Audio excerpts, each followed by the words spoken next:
एस्पिरिटिज्म चमत्कार नहीं करता, अदृश्य जीवन का विज्ञान। कार्डेक स्पष्ट रूप से कहता है, एस्पिरिटिज्म चमत्कार नहीं करता क्योंकि यह प्रकृति के नियमों को नहीं तोड़ता।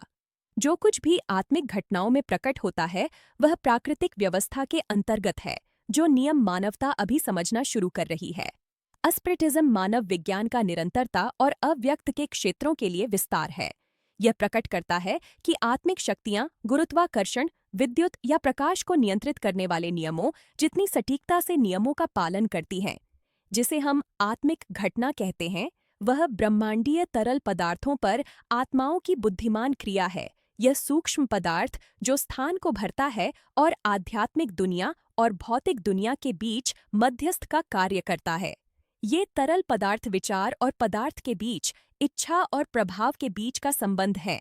जैसे विद्युत नियमों का पालन करता है, वैसे ही आत्मिक तरल पदार्थ नैतिक और कंपनात्मक नियमों का पालन करता है। जब हम इन नियमों को समझते हैं तो हम चमत्कार को देखना बंद कर देते हैं और दिव्य विज्ञान को क्रिया में देखने लगते हैं। आधुनिक भौतिकी इस दृष्टिकोण को मजबूत करती है। यह दिखाती है कि ब्रह्मांड ऊर्जा और सूचना का एक सतत क्षेत्र है। सब कुछ कंपन करता है, सब कुछ परस्पर क्रिया करता है। सोच, जो एक सूक्ष्म ऊर्जा का रूप है, भी इस क्षेत्र पर कार्य करता है, जिसे कार्डेक ने सार्वभौमिक द्रव कहा। आधुनिक भौतिकी अब संयुक्त क्षेत्रों के सिद्धांतों, क्वांटम ऊर्जा और कणों के बीच समरूपता के घटनाक्रम में देखने लगी है। आत्मा इसलिए एक जागरूक ऊर्जा का केंद्र है, जो इच्छा शक्ति की शक्ति से प्रभाव उत्पन्न करने में सक्षम है। स्पिरिटिज्म चमत्कारों का वादा नहीं करता, बल्कि उन तथ्यों के लिए तर्कसंगत व्याख्याएं प्रस्तुत करता है जो पहले अलौकिक लगते थे। यह नई कानून नहीं बनाता, केवल उन कानूनों का खुलासा करता है जो पहले से मौजूद थे।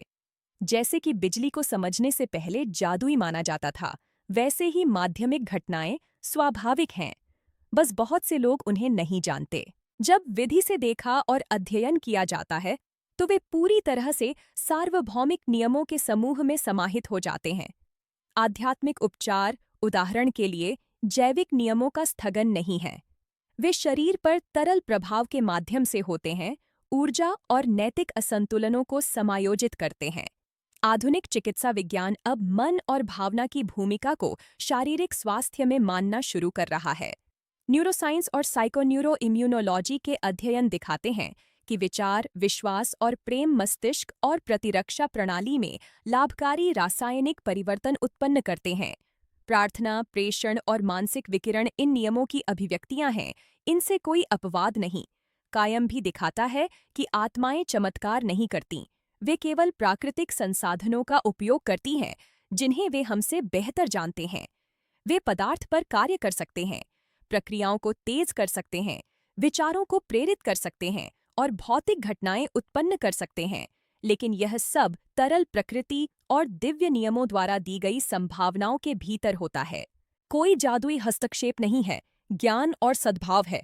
जिस तरह मनुष्य बिजली और चुंबकत्व का नियंत्रण करता है, वैसे ही उच्च आत्माएं अदृश्य दुनिया के तरल और ऊर्जा का नियंत्रण करती हैं।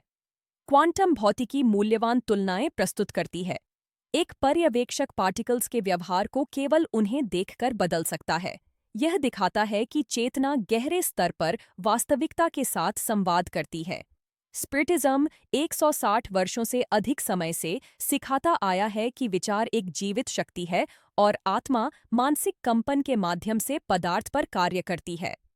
आज विज्ञान क्वांटम उलझाव और सुसंगतता के क्षेत्रों की बात करने लगा है, जो कार्डेक द्वारा वर्णित आध्यात्मिक नियमों की प्रतिध्वनि करते हैं। इसलिए स्पिरिटिज्म तर्क और अनुभव का धर्म है। यह अंधविश्वास की मांग नहीं करता, बल्कि अवलोकन और विश्लेषण का निमंत्रण देता है। यह धर्मशास्त्र नहीं थोपता, बल्कि अनुसंधान के लिए प्रोत्साहित करता है। और जितना विज्ञान प्रगति करता है, उतना ही वह उस आध्यात्मिक वास्तविकता की पुष्टि करता है जिसे स्पिरिटिज्म पहले ही प्रकट कर चुका है। कार्डेक सिखाते हैं कि असली चमत्कार भगवान के नियमों का ज्ञान है। जब हम इन नियमों को समझते हैं तो हमें महसूस होता है कि सब कुछ स्वाभाविक है, यहाँ तक कि जो असाधारण लगता है। आध्यात्मवाद हमें भय के मिस्टिसिज्म से मुक्त करता है और हमें शांत विश्वास की ओर ले जाता है। वह विश्वास जो तर्क संगत है, जो तर्क और तथ्यों के अवलोकन पर आधारित है। आधुनिक विज्ञान चेतना का अध्ययन करते हुए यह पुष्टि करने लगा है कि ब्रह्मांड भागीदारीपूर्ण है, कि पर्यवेक्षक और पर्यवेक्षित एक अविभाज्य संपूर्ण बनाते हैं। आत्मा और ब्रह्मांड के बीच यह गहरा एकता वह आधार है जिसे कार्तिक जीवन का सार्वभौमिक कहा करते थे। कुछ भी चमत्कार नहीं है, सब कुछ एक अनंत व्यवस्था का अभिव्यक्ति है, जहां विचार और प्रेम सृजनात्मक शक्तियां हैं।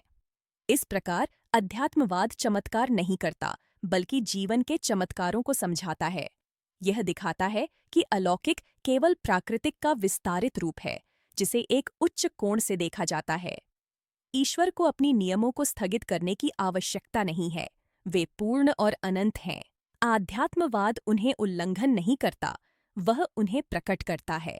यदि इस विचार ने आपको स्पष्टता और प्रेरणा दी है, तो इसे साझा करें, क्योंकि यह समझना कि स्पिरिटिज्म चमत्कार नहीं करता है, यह मानना है कि सच्चा चमत्कार भगवान के नियमों को तर्क की रोशनी और हृदय की आस्था के साथ समझना है।